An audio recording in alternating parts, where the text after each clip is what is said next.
Bienvenidos a Romanos 1:16, un canal dedicado a la sana divulgación bíblica y teológica en Latinoamérica y el mundo de habla hispana. Teología, filosofía, espiritualidad cristiana y más, con Juan Paulo Martínez Menchaca.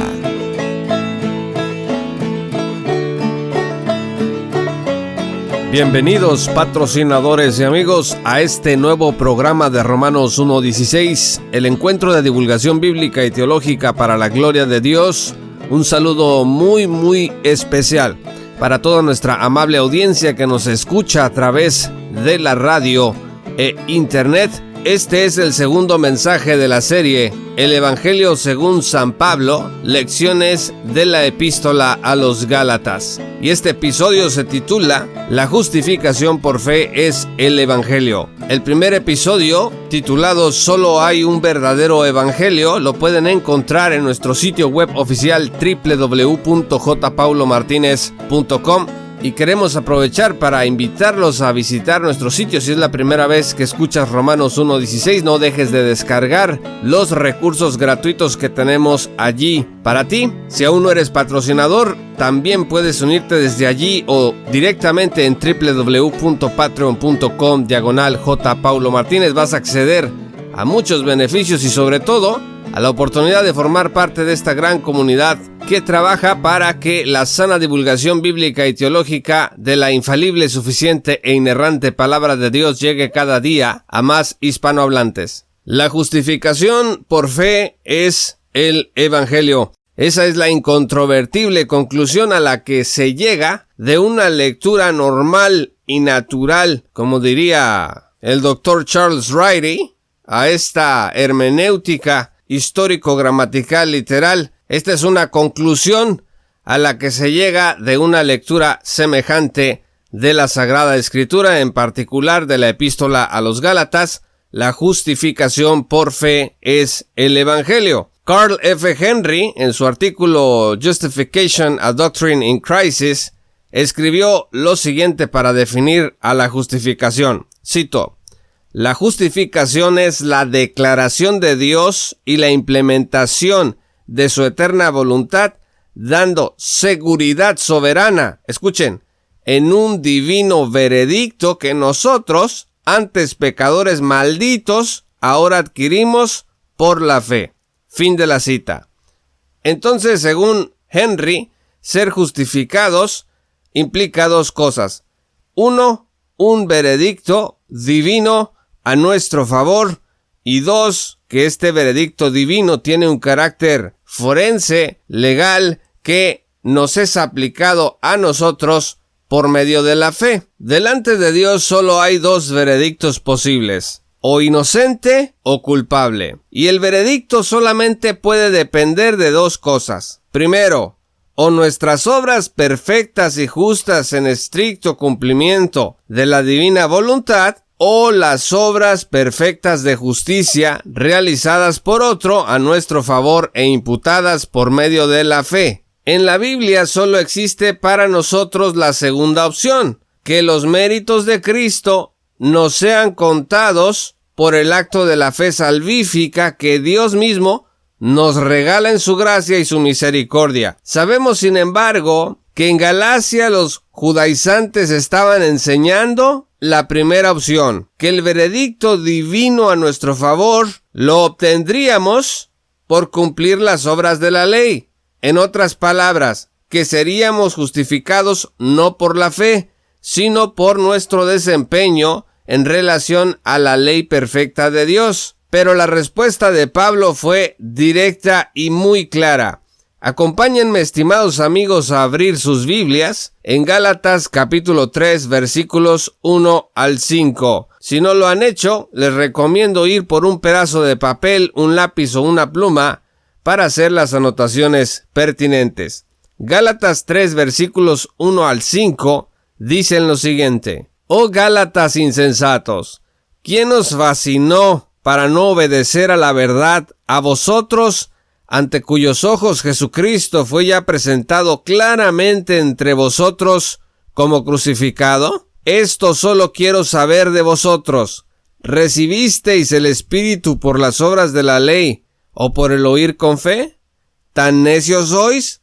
Habiendo comenzado por el Espíritu, ¿ahora vais a acabar por la carne? ¿Tantas cosas habéis padecido en vano? Si es que realmente fue en vano. Aquel pues que os suministra el Espíritu y hace maravillas entre vosotros, ¿lo hace por las obras de la ley o por el oír con fe? En esta serie de preguntas, amigos, el apóstol Pablo deja claro que el Espíritu Santo, que nuestra redención, no viene a nosotros por portarnos bien conforme a las leyes de Dios, por una sencilla razón que el apóstol va a explicar más adelante y que ahorita la adelantamos, porque para que recibas la salvación por las obras de la ley necesitas cumplirlas todas perfectamente durante toda tu vida. Y eso, mis estimados amigos, no es posible para pecadores como nosotros. Los Gálatas, bajo la influencia judaizante, pretendían salvarse cumpliendo las leyes ceremoniales y el decálogo. Algunos críticos aquí han dicho que Pablo se refería a las obras únicamente de la ley ceremonial, las cuestiones de la dieta, la circuncisión, etc. Pero fíjense que en Romanos 7:7, Pablo cita el 10º mandamiento como parte de esas obras de la ley que no podían salvarnos. Romanos 7:7 dice, ¿qué diremos pues? ¿La ley es pecado? En ninguna manera, pero yo no conocí el pecado sino por la ley, porque tampoco conociera la codicia si la ley no dijera, no codiciarás. Entonces aquí hay una cita del apóstol Pablo al decálogo referida como la ley. Querer salvarse en suma, cumpliendo el decálogo y la ley ritual, era inútil. Pablo usa después a Abraham como ejemplo de salvación por la sola gracia de Dios. Le dice a los Gálatas, a ver, vamos a recordar el caso de Abraham. Vean ustedes Gálatas 3, versículos 6 al 18. Dice la Escritura, así Abraham creyó a Dios y le fue contado por justicia. Sabed por tanto que los que son de fe, estos son hijos de Abraham.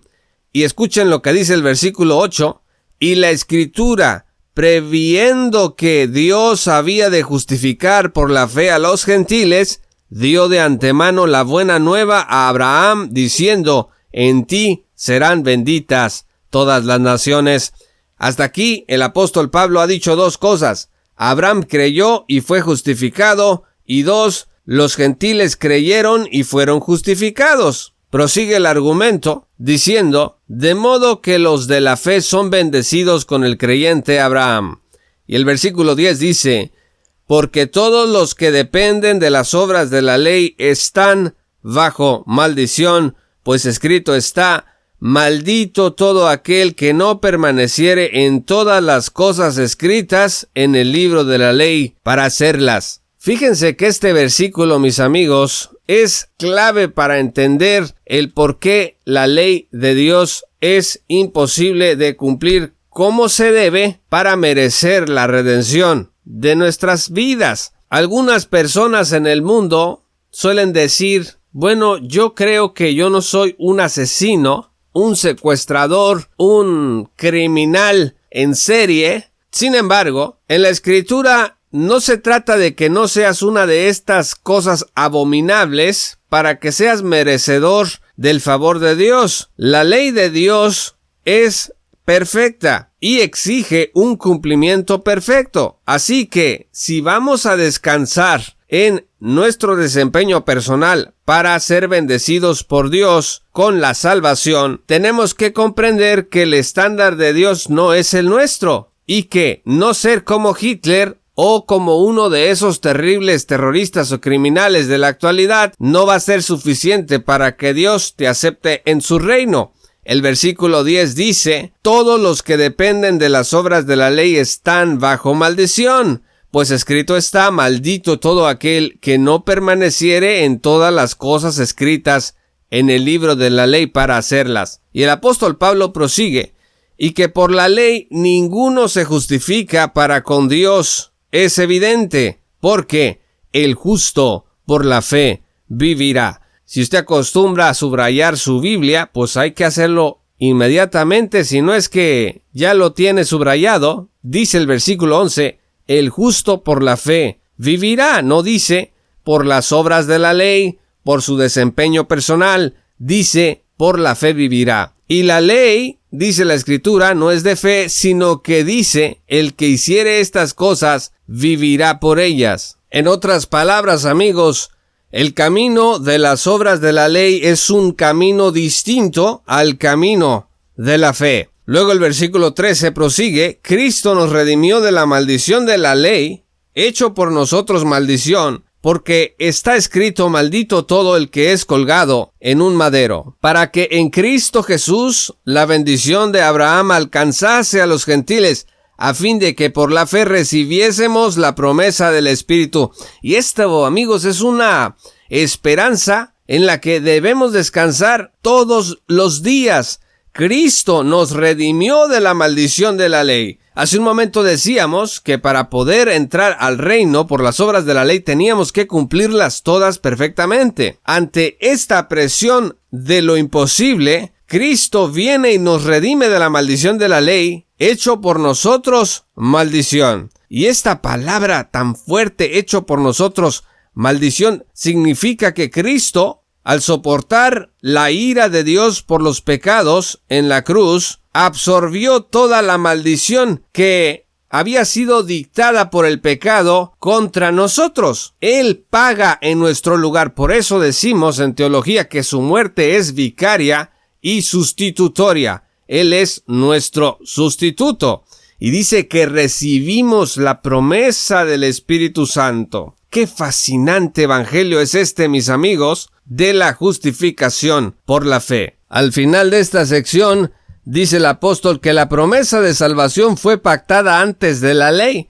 Cristo es la simiente, según el argumento del apóstol Pablo. En el versículo 16 dice, ahora bien, a Abraham fueron hechas las promesas y a su simiente. No dice, y a las simientes como si hablase de muchos, sino como de uno, y a tu simiente, la cual es Cristo. Y esto nos lleva a lo que también se conoce como protoevangelio, en Génesis 3, versículo 15, en donde se relata la caída de los seres humanos. Dice el versículo 15, y pondré enemistad entre ti y la mujer, y entre tu simiente y la simiente suya. Esta te herirá en la cabeza, y tú le herirás en el calcañar. Dice que va a haber una enemistad entre Satanás y sus huestes y la simiente de la mujer. ¿Cuál es esta simiente suya a la que se refería finalmente y en última instancia Génesis 3:15? Cristo. Gálatas 3:16, a tu simiente, la cual es Cristo. La ley fue dada no durante el pacto abrahámico, sino durante el pacto mosaico. El pacto mosaico fue un pacto temporal en donde la ley fue dada para establecer la bendición y maldición para Israel por obediencia o desobediencia. Vean ustedes Deuteronomio 11, versículos 8 al siguiente. Dice la Biblia, guardad pues todos los mandamientos que yo os prescribo hoy, para que seáis fortalecidos y entréis y poseáis la tierra a la cual pasáis para tomarla, y para que os sean prolongados los días sobre la tierra, de la cual juró Jehová a vuestros padres, que había de darla a ellos y a su descendencia, tierra que fluye leche y miel. El versículo 13 más adelante dice, si obedeciereis cuidadosamente a mis mandamientos que yo os prescribo hoy, amando a Jehová vuestro Dios y sirviéndole con todo vuestro corazón y con toda vuestra alma, yo daré la lluvia de vuestra tierra a su tiempo, la temprana y la tardía, y recogerás tu grano, tu vino y tu aceite. Y el versículo 18 dice, por tanto pondréis estas mis palabras en vuestro corazón y en vuestra alma. ¿Qué fue lo que pasó? Que Israel fracasó, y la ley se convirtió entonces en el principal testimonio contra el pueblo, acusándolo y haciéndolo convicto de pecado. ¿Por qué? Porque al romper una ley tras otra ley tras otra ley, el pueblo de Israel entendía que la maldición de Dios estaba sobre ellos. Para el tiempo de Cristo, el fariseísmo se había arrogado el derecho de decir que ellos sí estaban cumpliendo la ley como se debía, y le decían a otras personas cómo debían de cumplirla, añadiendo además a la ley sus propias tradiciones. Si ustedes leen Lucas capítulo 18 versículos 9 al 14, van a ver un ejemplo de cómo los fariseos se consideraban a sí mismos delante de los demás. En resumen, espiritualmente superiores, jactándose de su posición delante de Dios. Pero los que veían la realidad como era, sufrían una profunda desesperación. ¿Cómo podría remediarse esta triste situación? Por medio de un nuevo pacto con Cristo, y eso es lo que el apóstol Pablo explica en Gálatas 3, versículos 19 al 29. La idea de esta porción de la Escritura es que la ley nos lleva a Cristo para ser justificados por la fe, porque la ley te hace que te des cuenta lo mal que está tu vida delante de Dios. Y eso hace que a su vez tú entiendas que tu única esperanza es Cristo, dice el versículo 19. Entonces, ¿para qué sirve la ley? Fue añadida a causa de las transgresiones hasta que viniese la simiente a quien fue hecha la promesa, y fue ordenada por medio de ángeles en manos de un mediador, y el mediador no lo es de uno solo, pero Dios es uno. Luego, ¿la ley es contraria a las promesas de Dios? En ninguna manera, porque si la ley dada pudiera vivificar, la justicia fuera verdaderamente por la ley. Mas la Escritura lo encerró todo bajo pecado, para que la promesa que es por la fe en Jesucristo fuese dada a los creyentes. Una y otra vez el apóstol Pablo insiste que es por la fe que nosotros recibimos la promesa de la redención. El versículo 23 habla de nuestra situación antes de Cristo. Dice: pero antes que viniese la fe, estábamos confinados bajo la ley, encerrados para aquella fe que iba a ser revelada. De manera que la ley ha sido nuestro ayo para llevarnos a Cristo, a fin de que fuésemos justificados por la fe. En los tiempos del Nuevo Testamento, un ayo era un esclavo que tenía el deber de cuidar a un niño hasta que llegase a convertirse en un adulto. Era como un tutor que lo acompañaba donde quiera que iba, lo vigilaba y le enseñaba lo que tenía que saber para desempeñarse bien dentro y fuera del hogar. Algunos ayos, dicen los comentaristas, eran muy estrictos, y bueno, las personas ya querían crecer para librarse de ellos, pues dice el apóstol que la ley se convirtió en un ayo para llevarnos a Cristo, a fin de que fuésemos justificados por la fe. ¿Y no es acaso, mis amigos, lo que nos ha pasado a muchos de nosotros, que en medio de nuestros pecados, en medio de la presión de la condenación, de la culpa, eso nos lleva finalmente a los pies de Jesús? Nos damos cuenta que no tenemos esperanza, y es Cristo finalmente el que nos libra de toda esa culpa, de toda esa tristeza y ese vacío, pero sobre todo de toda esa condenación. Vean ustedes lo que dice Gálatas 4 versículos 4 al 5. Pero cuando vino el cumplimiento del tiempo, Dios envió a su Hijo nacido de mujer y nacido bajo la ley, para que redimiese a los que estaban bajo la ley, a fin de que recibiésemos la adopción de hijos. Si leen ustedes 2 Corintios 5 versículo 18 al 21, se darán cuenta que Dios es el que nos reconcilió consigo mismo por Cristo y nos dio el ministerio de la reconciliación. Dice el versículo 19, que Dios estaba en Cristo reconciliando consigo mismo al mundo, no tomándoles en cuenta a los hombres sus pecados, y nos encargó a nosotros la palabra de la reconciliación. Así que somos embajadores en nombre de Cristo, como si Dios rogase por medio de nosotros. Os rogamos en nombre de Cristo, reconciliaos con Dios. Al que no conoció pecado, escuchen esto, por nosotros lo hizo pecado para que nosotros fuésemos hechos justicia de Dios en él. Dios imputó nuestro pecado en la persona de Cristo, y Cristo pagó por nuestros pecados en la cruz. Y asimismo, Dios imputó la justicia de Cristo sobre nosotros para que delante de Dios fuésemos considerados justos por esa justicia que Cristo nos dio a través de la fe. Por eso en la Biblia Pablo dice en Gálatas que somos los hijos de la promesa. Vean ustedes Gálatas versículo 28 y versículo 31. Así que hermanos, dice la Escritura, nosotros como Isaac somos hijos de la promesa. Estamos hablando de hijos espirituales y el versículo 31 dice: de manera, hermanos, que no somos hijos de la esclava, sino de la libre. Bueno, es que en esta sección el apóstol Pablo utiliza una alegoría y habla de Sara y de Agar y cómo una de ellas, Sara, era libre, la otra era Agar, y nosotros seríamos alegóricamente hijos de Sara. Solamente un paréntesis aquí. Para nosotros el día de hoy una alegoría se refiere a asuntos ficticios, a algo que no necesariamente ocurrió en los hechos. Sin embargo, la historia de Sara y Agar es algo que efectivamente ocurrió en la historia.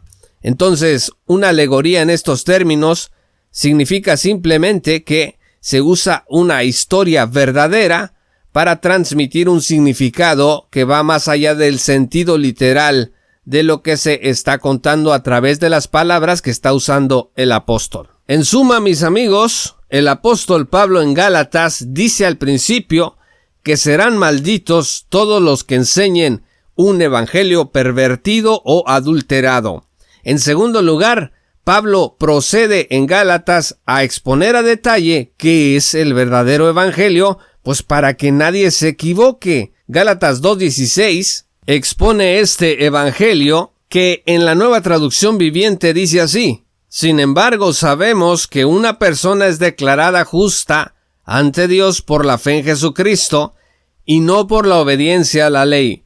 Y nosotros hemos creído en Cristo Jesús para poder ser declarados justos ante Dios por causa de nuestra fe en Cristo y no porque hayamos obedecido a la ley, pues nadie jamás será declarado justo ante Dios mediante la obediencia a la ley, lo cual es perfectamente consistente con lo que leemos en Romanos 3, versículos 21 al 26. Dice la Escritura: pero ahora, aparte de la ley, se ha manifestado la justicia de Dios, testificada por la ley y por los profetas. La justicia de Dios por medio de la fe en Jesucristo, para todos los que creen en Él, porque no hay diferencia, por cuanto todos pecaron y están destituidos de la gloria de Dios, siendo justificados gratuitamente por su gracia, mediante la redención que es en Cristo Jesús, a quien Dios puso como propiciación, por medio de la fe en su sangre,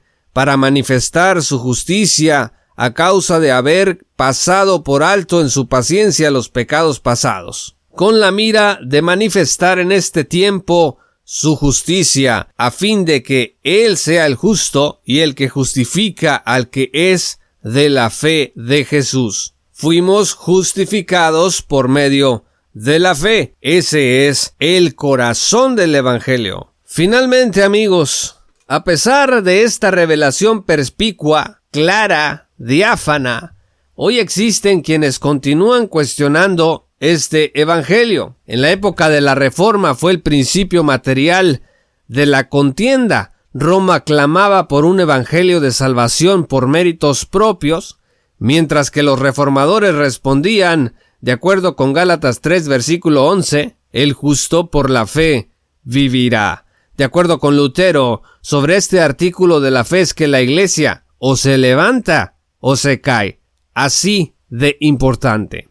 Los críticos modernos, sin embargo, a veces no niegan la justificación por la fe, pero sí la debilitan, colocándola en la periferia del evangelio. Por ejemplo, dicen: la justificación por la fe no es el evangelio, sino su explicación. Dicen: el evangelio según San Lucas rara vez menciona la cruz y la expiación. Dicen: si la justificación fuera el evangelio, entonces Lucas, Marcos, Mateo y Juan no serían evangelios, porque allí no se expone la doctrina de la justificación tal y como la explicó el apóstol Pablo. Sobre esto, hace rato mencionábamos Lucas 18, versículos 9 al 14, la historia del fariseo y el publicano, en donde el fariseo pues decía: Señor, gracias que me bendices, porque hago obras de justicia. Y el publicano decía: Señor, ayúdame, soy un pecador. Dice Cristo que el publicano bajó de dikaiosmenos, justificado,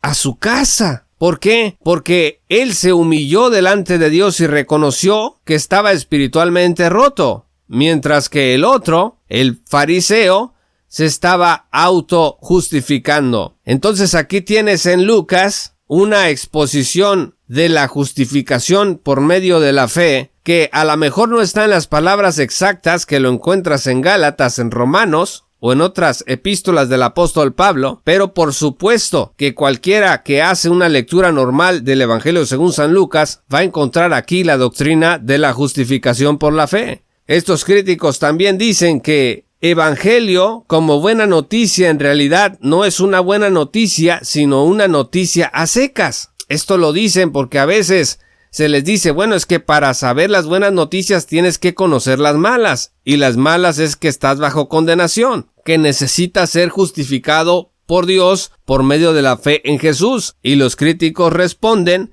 bueno, para empezar, Evangelio era una forma común de hablar de una noticia, fuese mala o fuese buena, para quien fuera. El punto, amigos, es debilitar la doctrina de la justificación por la fe. Ahora, ¿por qué hay tantos críticos de esta doctrina tan evidente y sustancial? La respuesta es doble. Primero, porque Satanás se está oponiendo continuamente a que el Evangelio llegue con claridad a las personas. 1 Timoteo 2, versículos 4 dice que Dios quiere que todos se salven y vengan al conocimiento de la verdad. Bueno, pues Satanás y sus huestes quieren exactamente lo contrario. Quieren que nadie se salve y que nadie venga al conocimiento de la verdad. Y si Satanás es capaz de hacer que los hombres alteren o debiliten una doctrina tan fundamental como la justificación por la fe, lo hará. Lastimosamente, dentro de institutos y seminarios, a veces tienen que lidiar con estas ideas. Gracias a Dios por su palabra santa y perfecta, que nos dice de manera inerrante que el Evangelio es la justificación por la fe. La segunda razón por la que hay críticos de esta doctrina, a pesar de ser tan evidente y tan sustancial, es por buscar el ecumenismo interreligioso. Si tú quitas la justificación por la fe, la salvación va a acaparar a todas las tradiciones religiosas que descansan sobre sus propias obras de justicia. Simplemente deja de exigir que la fe en Cristo sea el fundamento de nuestra salvación, y la salvación se va a convertir en cualquier cosa que tú desees. La división entre católicos y protestantes, por ejemplo, en este tema no es una división arbitraria. Se asienta sobre una profunda diferencia doctrinal en la que el Evangelio está en juego. Según Leon Morris, la justificación por la fe es una idea dominante en el pensamiento de Pablo. Dikaios, el verbo griego para justificación, aparece 81 veces en la escritura. Dikaiosune aparece 91 veces.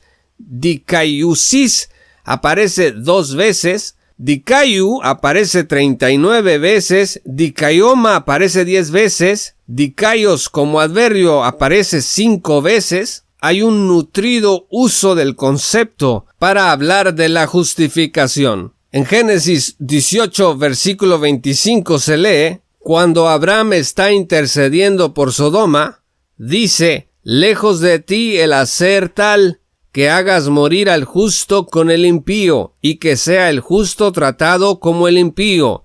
Nunca tal hagas. El juez de toda la tierra no ha de hacer lo que es justo. Y por supuesto que sí, amigos, Dios es juez de toda la tierra, y Dios siempre hará lo que es justo. Dios siempre actuará de acuerdo a su ley, y de acuerdo con el santo evangelio, Él justificará únicamente a los que por medio de la fe vengan a Cristo, no confiando en sí mismos, sino en la obra del Señor, en su vida y en su cruz. ¿Qué seguridad más grande habrá que la de descansar en el veredicto de Dios que nos declara inocentes? Estimados amigos, el mundo te juzgará, tus vecinos te juzgarán, tus compañeros de trabajo te juzgarán, el gobierno te juzgará, inclusive puede ser el caso que la iglesia te juzgará, pero si te has arrepentido de tus pecados y has confiado en el Señor Jesús, te tengo buenas noticias. Romanos 5:1 dice: justificados pues por la fe, tenemos paz para con Dios por medio de nuestro Señor Jesucristo. Descansa, oh alma cansada y turbada, en la seguridad de la gracia y la misericordia de Dios.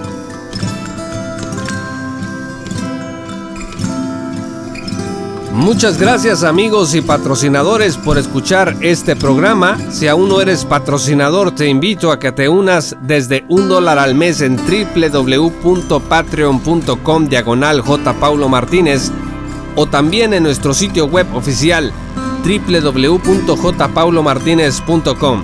Vas a acceder a recursos exclusivos que te permitirán estar mejor equipado para aplicar y comprender la palabra de Dios en la actualidad. Y sobre todo tendrás la oportunidad de participar de este proyecto de Romanos 1:16 que busca la sana divulgación bíblica y teológica en Latinoamérica. Recuerda descargar el primer episodio de esta serie titulada El Evangelio según San Pablo, lecciones de la Epístola a los Gálatas en nuestro sitio web oficial. Yo soy Juan Pablo de Romanos 1:16. Muchas gracias por conectarse con nosotros y que Dios los bendiga hasta que volvamos a encontrarnos. Esto fue Romanos 1:16 con Juan Pablo Martínez Menchaca. Únete como patrocinador y apoya la sana divulgación bíblica y teológica en América Latina. Búsquenos y síguenos en nuestro sitio web oficial, redes sociales y otras.